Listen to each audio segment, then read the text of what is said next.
BJP కొత్త రాష్ట్ర కమిటీని ఏర్పాటు చేసింది. ఇదే విషయం మీద మనతో మాట్లాడడానికి బీజేపీ రాష్ట్ర అధ్యక్షులు రామచంద్రరావు గారు ఉన్నారు. ఒక్కసారి ఆయనతో మాట్లాడించేటువంటి ప్రయత్నం చేద్దాం. సార్, కొత్త కమిటీకి సంబంధించి అనేక విమర్శలు వస్తున్నాయి. ఈ సికింద్రాబాద్ కమిటీ అని కొంతమంది అంటుంటే అసలు ఏ అర్హతలు ఉన్నాయి వీళ్ళకని ప్రధాన కార్యదర్శి గారు ఇతరులకు సంబంధించి కానీ కొంత మీ వాళ్ళే చెప్తున్నటువంటి పరిస్థితి. ఈ కమిటీకి సంబంధించి మీరు ఏం చెప్తారు ఈ విమర్శలకు? విమర్శలు దేనికైనా ఉంటుంది. విమర్శ చేయాలని ఉంటే అప్రిషియేట్ చేయాలని అప్రిషియేట్ చేయొచ్చు. కానీ ఇది చాలా పొరపాటు అయినటువంటి ఆలోచన. అన్నిటికీ అన్యాయం జరిగింది, అందరికి న్యాయం జరిగింది. కొత్త వాళ్ళకి ఇచ్చాం. మా పార్టీ రూల్స్ ప్రకారం కూడా 60% మంది కొత్త వాళ్ళని తీసుకోవాలి, 40% అంతా పాత వాళ్ళు ఉంటుంది. ఇది ఆ రూల్ ప్రకారం మేము ఫాలో చేస్తున్నాం. దాని తర్వాత యంగ్స్టర్స్, యంగ్ బ్లడ్ తీసుకొచ్చినాం. అన్నీ ఒక ఏదైతే సామాజిక వర్గాలు కానీ ప్రాధాన్యత ఇచ్చినాం. అంతేగాని మీ దీంట్లో విమర్శలు ఏముంటే రానోళ్ళకు పాపం ఉంటుంది, వాళ్ళని కూడా మీ పార్టీకి ఇన్వాల్వ్ చేస్తాం. ఎవరు కూడా నిరుత్సాహపడే అవసరం లేదు. Every one will get work. అందరికీ పార్టీలో అన్ని రకాలైనటువంటి చాలా ఇంకా పోస్టులు ఉన్నాయి. ఇది కేవలం 20 మెయిన్ బాడీ మాత్రమే. మోర్చాలు ఉన్నాయి, సెల్స్ ఉన్నాయి, నేషనల్ లెవెల్స్ ఉన్నాయి. ఇవన్నింటిలో ఎక్కడైనా అడ్జస్ట్ సీనియర్ నాయకులందరినీ కూడా మేము అడ్జస్ట్ చేస్తాం. ఎవరిని కూడా పక్క పెట్టేది లేదు, ఎవరిని కూడా నిర్లక్ష్యం చేసేది లేదు. Every one will get proper representation and proper respect. ఇంకోవైపు మీరు పార్టీకి రాజీనామా చేసిన ఎమ్మెల్యే రాజాసింగ్ కూడా ఎప్పటికప్పుడు కామెంట్ చేస్తూ వస్తున్నారు తర్వాయి పార్టీ మీద.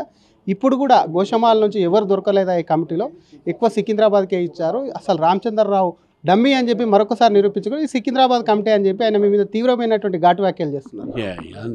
ఎవరు పడితే వాళ్ళ వ్యాఖ్యలకు నేను రియాక్షన్ కావాలి. చాలామంది చెప్తుంటారు, నీ రియాక్ట్ దాని మీద కాదలుచుకునేది. ఆయనకు అది ఆయన పార్టీ మెంబర్ కానీ కాదు, ఆయనకి ఏం అధికారం ఉంది? రెగ్యులర్గా మీ పార్టీ గురించే మాట్లాడుతున్నారు సార్. పార్టీ మా బీజేపీ అంటున్నాడు, ఇంకా కమలంపు సింబల్ కూడా తీయలేడు, మళ్ళీ చేరుతా అంటున్నాడు. మంచిదే, గౌరవం ఉంటే. చెప్పండి, నెక్స్ట్ ఏంది సార్? ఇంకోటి సంబంధించి కోర్టుకు సంబంధించి Group 1కు సంబంధించిన అంశాన్ని కోర్టు కొట్టేసింది. 8 నెలల రివాల్యుయేషన్ చేయాలంటుంది. టీజీపీఎస్ ఇప్పటికి 2 సార్లు రద్దయింది, ఇది 3వసారి. టీజీపీఎస్ వైఫల్యం అని క్లియర్ కట్గా పేర్కొంది. ఒక అడ్వకేట్గా ఏం జరగబోతుంది, వాళ్ళు కూడా సుప్రీంకోర్టు అప్పీల్కి వెళ్ళబోతున్నాం అంటారు. ఏం చెప్తారు? అసలు మీ దగ్గరకు పొద్దున్న ఆస్పిరెంట్స్ కూడా వచ్చినట్టున్నారు. ఇప్పుడు అప్పీల్ పోవడం అనేది అది అధికారం, ఎవరికైనా అధికారం. అప్పీలు చేసుకోవడానికి ప్రభుత్వం నిర్ణయించిందా లేదా అని వాళ్ళు నిర్ణయిస్తుంది. కానీ ఇక్కడ ప్రాథమికంగా ఎగ్జామ్స్ జరపడంలోనే ఇక్కడ ప్రభుత్వము దాని పేపర్స్ వాల్యుయేషన్లో కానీ అదే ఎగ్జామ్ కండక్ట్ చేయడంలో కానీ వైఫల్యం చెందినది స్పష్టంగా కనబడుతుంది. హైకోర్టు తీర్పు ప్రభుత్వం మీద చెంపపట్టు. ఈ హైకోర్టులో జరిగినటువంటి ఒక నిర్ణయం అవుతుందో ఇది చాలా వరకు ఎంతోమంది లక్షలాది మంది విద్యార్థులు ఎదురు చూస్తున్న Group 1 ఎగ్జామినేషన్స్కు ఈ విధంగా చేసి గత ప్రభుత్వం లీకేజెస్తోని ఈ ప్రభుత్వం సరిగ్గా ఎగ్జామ్స్ పెట్టక ఎగ్జామ్స్ ఒక ఎవాల్యుయేషన్ సిస్టంలో ఏదైతే తప్పిదాలు ఉన్నాయో దానివల్ల విద్యార్థులు అందరూ నష్టమవుతున్నారు. కోర్టుకు పోయిన వాళ్ళు అది ఎందుకు పోయినో అది వాళ్ళకి పోయే అధికారం పోయినో, ఎవరైతే కోర్టుకు పోలే వాళ్ళు కూడా దీన్ని నష్టపోతున్నారు. నిజంగా విద్యార్థులు నష్టపోవద్దంటే సరైన పద్ధతిలో ఎవాల్యుయేషన్ జరగాలి. వీళ్ళు ఎవరు పేపర్లు దిద్దుతున్నారు? చాలామంది చెప్తున్నారు ఎవరెవరితో పెట్టి పేపర్లు దిద్దిస్తున్నారని. అట్లా కాకుండా ఒక ప్రాపర్ సిస్టమ్తో ఎక్స్పర్ట్స్తో పేపర్ దిద్దియాలి. ఇది ఎవాల్యుయేషను. ఈ వాల్యుయేషన్ అనేది రీవాల్యుయేషన్ పోయారు, రీకౌంటింగ్ కాదు, ఇది రీవాల్యుయేషన్. ఈ సరిగ్గా మీరు చేయలేకపోతే మీరు మళ్ళీ ఎగ్జామ్ పెట్టారని చెప్పి కూడా అన్నది ఏది కోర్టు. మీరు అట్లేం చేయండి. మీ వ్యవస్థ ఈ సంస్థ అయితే ఉందో పబ్లిక్ సర్వీస్ కమిషన్ తెలంగాణది, మీరు కొన్ని విషయాలు నేర్చుకోవాలి. యూపీఎస్సీ దగ్గర జాబ్ క్యాలెండర్ చేయండి. జాబ్ క్యాలెండర్ చేస్తే మిగిలిన వాళ్ళ బ్యాక్లాగ్స్ అన్నీ కూడా టైంకు మీరు ఎగ్జామ్స్ పెడితే ఇంత రష్, ఇంత కన్ఫ్యూజన్ ఉండదు. 10 ఏళ్ళ నుంచి బ్యాక్లాగ్ ఉన్న జాబ్స్కి ఒకేసారి ఎగ్జామ్ పెడితే ఇదే ప్రాబ్లం ఉంటుంది.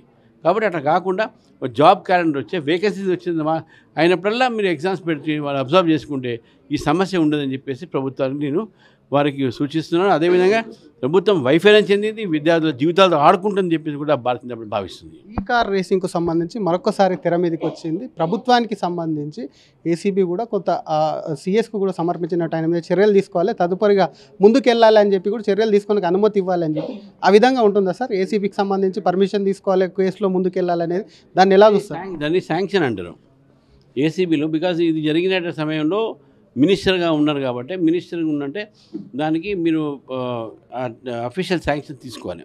Sanction leave to prosecute. ఈ శాంక్షన్ లేనిది కేసు మనం ముందు తీసుకుపోలేము. అదే శాంక్షన్ అవసరం పడుతుంది.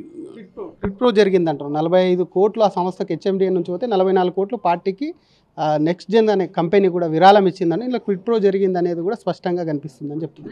అవన్నీ ఇప్పుడు ఇవాళే ఏసీబీ బయట పెట్టింది. తప్పకుండా ఇటువంటి ఒక ఏదైతే అవినీతి బయటపడుతుందో దానిపైన విచారణ జరగాలి, దోషులను శిక్షించాలి, దీంట్లో వాస్తవాలు బయటపడాలి, ప్రజలకు తెలవాలి.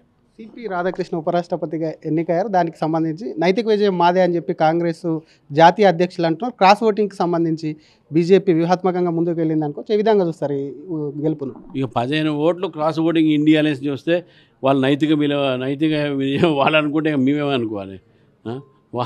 నైతిక విజయం కాదు, వాళ్ళు ఇప్పుడు కాదు ఎప్పుడు గెలవలేరు. వాళ్ళు అనవసరంగా అయినటువంటి ఒక ఏదైతే ప్రచారం చేస్తూ ఉన్నారు. కాంగ్రెస్ పార్టీ ఇప్పటికైనా ఇటువంటి రాజకీయ మానుకోవాలి. గెలుపుకు స్వీకరించాలి, ఓటమిగా స్వీకరించాలి. నెంబర్స్ మాకు ఎక్కువ ఉన్నాయి, మేము గెలిచినాము, మాకు 14 ఓట్లు ఎక్కువ కూడా వచ్చినాయి. అది ఎట్లా పోయినా అది దాని మీద మాట్లాడకుండా మాదే విజయం అంటే ఇంకా అది ఎవరి చివరో పువ్వు పెడుతున్నా నాకు అర్థం కావడం India lens. Thank you sir.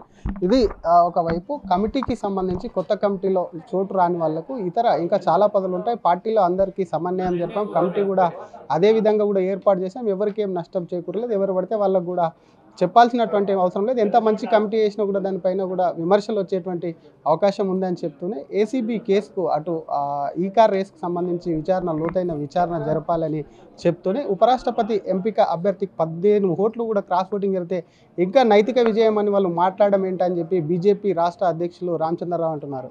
అసలైన తొలి వెలుగు. ఫాలో వాట్సాప్ @తొలి వెలుగు official.